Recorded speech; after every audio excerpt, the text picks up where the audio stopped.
மக்களே, மாணவ நண்பர்களே, அனைவருக்கும் வணக்கம். நான் உங்கள் பொன்வேல் பாண்டியன், நடப்பு நிகழ்வுகள் ஆசிரியர். இன்றைய தினத்தில் நம்ம பார்க்க போகிறது ஜூன் 11ஆம் தேதிக்குரிய தினசரி நடப்பு நிகழ்வுகளின் தொகுப்பு.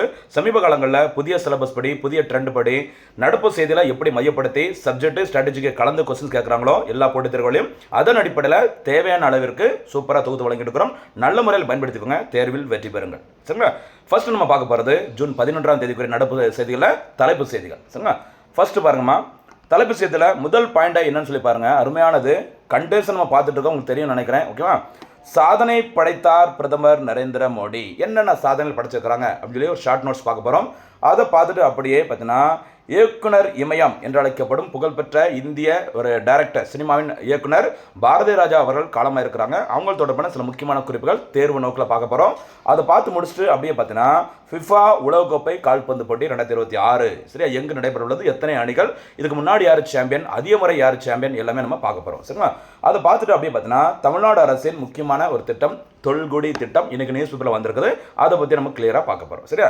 இறுதியாக ரிவிஷனுக்காக டுடே சூப்பர் 6 கொஸ்டின்ஸும் நம்ம பார்க்க போகிறோம். சரிங்களா? இது வந்து தலைப்பு செய்திகள். இனிமேல் நம்ம பார்க்க போகிறது விரிவான செய்திகள். சரியா? விரிவான செய்திகளை ஃபர்ஸ்ட்டே பாருங்கள், சூப்பரான ஒரு பாயிண்ட்டு.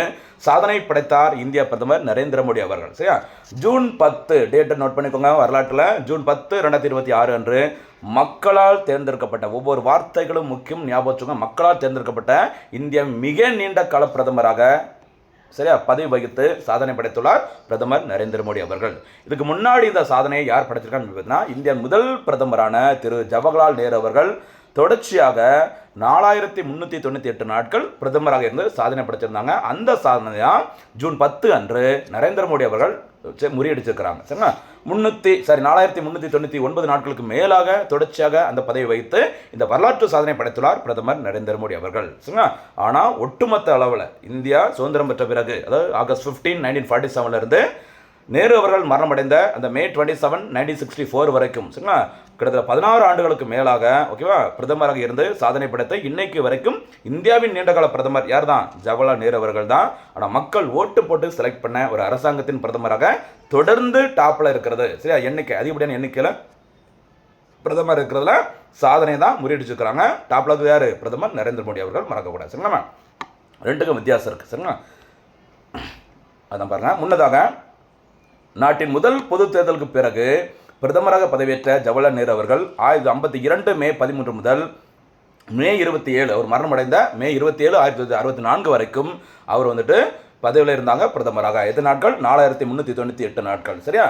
அதே மாதிரி இந்த மக்களால் தேர்ந்தெடுக்கப்பட்ட இந்த பிரதமர்கள் அந்த லிஸ்ட்டில் 3ஆம் இடம் பெற்றுள்ள இந்திரா காந்தி அம்மையார் பார்த்தீங்கன்னா 1966 ஜனவரி 24 முதல் 1977 மார்ச் 24 வரைக்கும் தொடர்ந்து பிரதமராக இருந்தாங்க. அதுக்கப்புறம் அகைன் வந்து அவங்க பிரதமரானாங்க என்பது குறிப்பிடத்தக்கது. சரிங்களா? நான் சொல்றது கண்டினியூஸாக. ஓகேவா? இந்த சாதனையை பிரதமர் நரேந்திர மோடி அவர்கள் இந்திரா காந்தி அம்மையாரின் சாதனையை ஜூலை 25, 2025 முறியடிச்சிட்டாங்க. நேருக்கு பிறகு இந்தியாவின் சரியா தொடர்ந்து பிரதமராக இருந்ததில் 2வது பிரதமர் அப்படிங்கிற சாதனையை பிரதமர் நரேந்திர மோடி அவர்கள் படைச்சிருந்தாங்க. நேரு அவர்களின் சாதனையை ஜூன் 10ஆம் தேதி அன்று முறியடிச்சிருக்கிறாங்க. இதன் மூலம் மக்களால் தேர்ந்தெடுக்கப்பட்ட இந்தியாவின் மிக நீண்ட கால பிரதமர் அப்படிங்கிற சாதனையை சரிங்களா யார் வந்து முறியடிச்சிருக்கிறாங்க? கண்டினியூஸாக இருந்து பிரதமர் நரேந்திர மோடி அவர்கள். அவரை தொடர்ந்து 2வது இடத்துல இருக்கிறது ஜவஹர்லால் நேரு அவர்கள். 3rd பிளேஸில் தான் இந்திரா காந்தி அம்மையார் அவர்கள். ஞாபகம் வச்சுங்களா? இவ்வாறு சாதனைகளை நிறைய படைச்ச பிரதமர் நரேந்திர மோடி அவர்கள் 2014, 2019, 2024 ஆகிய ஆண்டுகள் நடைபெற்ற அந்த மக்களவைத் தேர்தலில் 3 முறை வெற்றி பெற்று பிரதமராக தேர்ந்தெடுக்கப்பட்டிருந்தாங்க. அதுக்கு முன்னாடி 2001 முதல் 2014ஆம் ஆண்டு வரை குஜராத் மாநிலத்தின் முதல்வராக 3 முறை பதவி வகித்தார். இதன் மூலம் அடுத்த சாதனை பாருங்க, 25 ஆண்டுகள் தொடர்ந்து பணியாற்றி மக்களால் தேர்ந்தெடுக்கப்பட்ட ஒரு அரசாங்கத்தின் மிக நீண்ட கால தலைவர் அப்படிங்கிற சாதனையும் பிரதமர் நரேந்திர மோடி அவர்கள் படைச்சிருக்கிறாங்க. 2 முக்கியமான சாதனை. 1, மக்களால் தேர்ந்தெடுக்கப்பட்ட இந்தியாவின் மிக நீண்ட கால பிரதமர் அப்படிங்கிற சாதனை படைத்துள்ளவர் கண்டினியூஸாக இருக்கிறதுல இந்திய பிரதமர் நரேந்திர மோடி அவர்கள் முதலிடம். அதே மாதிரி குஜராத்தில் 3 முறை முதலமைச்சர், இந்தியாவின் 3 முறை பிரதமர், கண்டினியூஸாக 25 ஆண்டுகள் ஒரு அரசாங்கத்தின் தலைவர் அப்படிங்கிற சாதனையும் நரேந்திர மோடி அவர்கள் படைச்சிருக்கிறாங்க. சரிங்களா? ரொம்ப ரொம்ப முக்கியமானதுமா. அதே மாதிரி இன்னொரு முக்கியமான சாதனை, இந்தியாவின் சுதந்திரத்திற்கு பிறகு இந்தியாவில் பிறந்த ஓகேவா ஒரே பிரதமர் நரேந்திர மோடி அவர்கள் என்பது குறிப்பிடத்தக்கது. சரிங்களா? இவங்களை பற்றி நம்ம ஒரு சிறப்பு வீடியோ சீக்கிரமாக நம்ம போட போகிறோம். ஏற்கனவே ஷார்ட் நோட் ஒரு வீடியோ நம்ம போட்டதும் இதுக்கு முன்னாடி உங்களுக்கு தெரியும் நினைக்கிறேன். நம்ம வீடியோ பார்த்தவங்களுக்கு சரியா நரேந்திர மோடி அவர்கள் காலகட்டத்தில் நடந்த முக்கியமான திட்டங்கள் எவை, சரியா தீவிர தாக்குதல்கள் எவை, அதுக்கு இந்தியா மேற்கொண்ட முக்கியமான ஆப்ரேஷன் என்ன, எல்லாமே கிளியராக ஒரு ஸ்பெஷல் வீடியோவில் சீக்கிரமாக பார்க்க போகிறோம். சரியா? அடுத்த செய்திக்கு போகலாமா? முக்கியமானது பாருங்க, இயக்குனர் இமயம் பாரதி ராஜா அவர்கள் காலமானார். சரி, இயக்குனர் இமயம் என்று அழைக்கப்படும் இந்தியன் புகழ்பெற்ற சினிமா பட இயக்குனர் பாரதி ராஜா அவர்கள் சரியா உடல்நலக் குறைவு காரணமாக சென்னையில் காலமானாங்க. சரி, இவர் இயக்கிய முதல் திரைப்படம் எதுன்னு சொல்லி பார்த்தீங்கன்னா 16 வயது நிலை. சரியா, சப்பானி, இந்த கமலஹாசன் ரஜினி அதெல்லாம் நடிச்சிருப்பாங்கல்ல, 16 வயது நிலை. அந்த படம் இயக்கப்பட்ட வருஷம் 1977. ஓகேவா. இவருக்காக அந்த கலைப்பிரிவுக்கு சினிமா துறையில் சிறப்பான பங்களிப்பை ஆற்றியதற்காக பத்மஸ்ரீ விருது வழங்கப்பட்ட வருஷம் 2004. ஓகேவா. அதே மாதிரி 6 முறை சினிமா துறைக்காக தேசிய விருதை வென்று சாதனை படைத்தவர் பாரதி ராஜா அவர்கள். இவருடைய முதல் இந்த நேஷனல் அவார்ட் எப்போன்னு பார்த்தீங்கன்னா 1982. 82 பார்த்தீங்கன்னா தெலுங்கு. சரி, தெலுங்கு மொழிக்காக தான் முதல் முறையாக தேசிய விருதை வாங்கியிருக்கிறாங்க. அவர் இயக்கிய அந்த திரைப்படத்தின் பெயர் சீதா கோகா சிலக்கா. ஓகேவா. அதுக்கப்புறம் ஃபர்ஸ்ட் டைம் தமிழ் மொழியில் ஓகேவா தமிழுக்காக தேசிய விருதை எப்போ வின் பண்ணாங்க அப்படின்னு பார்த்தீங்கன்னா 1986.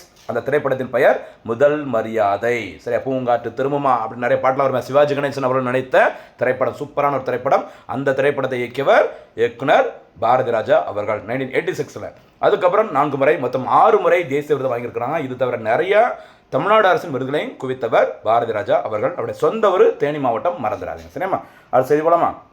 அடுத்து முக்கியமான ஒரு விளையாட்டு திருவிழா ஃபிஃபா உலகக்கோப்பை கால்பந்து போட்டி 2026. சரியா, இந்த ஃபிஃபா அப்படிங்கிற அமைப்பு தான் இந்த வேர்ல்டு ஃபுட்பால் மேட்சை நடத்திட்டு இருக்கிறாங்க.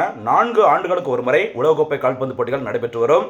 கடைசியாக 2022ஆம் ஆண்டில் 22வது சரி 2022ஆம் ஆண்டில் 22nd ஓகே 22வது எடிஷன் அந்த ஃபுட்பால் மேட்ச் நடந்தது. அந்த போட்டியை நடத்திய நாடு எதுன்னு பார்த்தீங்கன்னா கத்தார் தலைநகரம் தோகாவில் நடைபெற்ற போட்டியில் பார்த்தீங்கன்னா அர்ஜென்டினா அணி தான் சாம்பியன் பட்டத்தை வின் பண்ணியிருந்தாங்க. அந்த அர்ஜென்டினா டீமுக்கு வந்து கேப்டனாக இருந்தவர் சரியா லயனல் மெஸ்ஸி அவர்கள் ஞாபகம் வச்சுக்கோங்க. சரி, அப்போ நடப்பு சாம்பியன் அர்ஜென்டினா தான். ஓகேவா. அதே மாதிரி 2026ஆம் ஆண்டிற்கான ஓகேவா இந்த ஃபிஃபா உலகக்கோப்பை கால்பந்து போட்டிகள் 3 நாடுகள் இணைந்து நடத்த போகிறாங்க. அது ஒன்று மெக்சிகோ, அடுத்து பார்த்தீங்கன்னா அமெரிக்கா, அடுத்து 3வது நாடு கனடா. MAC மேக் அடுத்து மக் அப்படின்னு நினச்சிக்கோங்க, மக்கு அப்படின்னு நினச்சிக்கோங்க, ஈஸியாக ஞாபகம் வச்சுக்கலாம். ஓகேவா. இந்த 23வது உலகக்கோப்பை கால்பந்து போட்டியோட முதல் போட்டி இன்றைய தினம் சரி ஜூலை 11 அன்னைக்கு பார்த்தீங்கன்னா மெக்சிகோ நகரத்தில் உள்ள எஸ்டாடியோ அஸ்டகா அந்த மைதானத்திலும், இறுதிப் போட்டி ஃபைனல் மேட்ச் பார்த்தீங்கன்னா அமெரிக்காவின் நியூ ஜெர்சி மாகாணத்தில் அமைந்துள்ள ஓகேவா மெட் லைஃப் அப்படிங்கிற ஸ்டேடியத்திலும் இந்த போட்டிகள் நடைபெறும். சரி, ஃபைனல் மேட்ச் நடைபெற உள்ள இடம் நியூ ஜெர்சி. இந்த ஸ்டேடியத்தோட பேர் மறந்துடாதீங்க, மெட் லைஃப் ஸ்டேடியம். ஓகேவா. என்னென்ன சிறப்புகள் அப்படின்னு சொல்லி பாருங்க. முதல் முறையாக 3 நாடுகள் இணைந்து இந்த உலகக்கோப்பை கால்பந்து போட்டிகளை நடத்த போறாங்க. சரிங்களா. அதே மாதிரி 16 மைதானங்களில் ஓவராலாக இந்த மேட்ச் வந்து நடத்த போறாங்க. கலந்து கொள்ளும் மொத்த அணிகளின் எண்ணிக்கை 48. வழக்கமாக 32 அணிகள் தான் கலந்து கொள்ளும். இதில் பார்த்தீங்கன்னா முதல் முறையாக 48 அணிகள் கலந்து போறாங்க. அதிகபட்ச எண்ணிக்கை இதுதான் உலகக்கோப்பை கால்பந்து வரலாற்றிலே. சரிங்களா. ஓகே. அதே மாதிரி இந்த உலகக்கோப்பை கால்பந்து போட்டிகளில் அதிக முறை சாம்பியன் பட்டத்தை வென்ற அணி எதுன்னு பார்த்தீங்கன்னா பிரேசில் 5 முறை சாம்பியன், இத்தாலி மற்றும் ஜெர்மனி அணிகள் தலா 4 முறை சாம்பியன் பட்டத்தை வின் பண்ணி அசத்திருக்கிறாங்க. பார்க்கலாம் அடுத்த சாம்பியன் யாரு அப்படின்னு சொல்லிட்டு பார்க்கலாம். சரிங்களா. முடிஞ்சு உங்களோட ஒப்பீனியனை சொல்ல பார்க்கலாம் கமெண்ட்ல. அடுத்த சாம்பியன் யார் அப்படின்னு சொல்லிட்டு உங்களோட கெஸ்ஸிங் பழிக்குதா இல்லையா அப்படின்னு சொல்லிட்டு இன்னைக்கு பார்த்துடலாம். ஓகேவா. அடுத்து பாருங்க. அடுத்து தமிழ்நாடு அரசின் முக்கியமான ஒரு திட்டம் தொல்குடி திட்டம். திராவிட முன்னேற்ற கழகம் ஆட்சியில் இருக்கும்போது தொடங்கிய ஒரு முக்கியமான திட்டம். இன்றைய தினத்தில் நியூஸ் பேப்பரில் வந்திருக்கு, பார்த்துக்கோங்க. தொல்குடி திட்டம் சரியா தொடங்கியது தமிழ்நாடு அரசு, அறிவிக்கப்பட்டது தமிழ்நாடு அரசின் 2024-25 பட்ஜெட்டில் அறிவிக்கப்பட்டது. முறைப்படி தொடங்கப்பட்டது பிப்ரவரி 2024 தொடங்கியிருக்கிறாங்க. சரியா. இந்த திட்டத்திற்கான ஒட்டுமொத்த நிதி ஒதுக்கீடு எவ்வளோன்னு சொல்லி பார்த்தீங்கன்னா 1000 கோடி ரூபாய். சரிங்களா.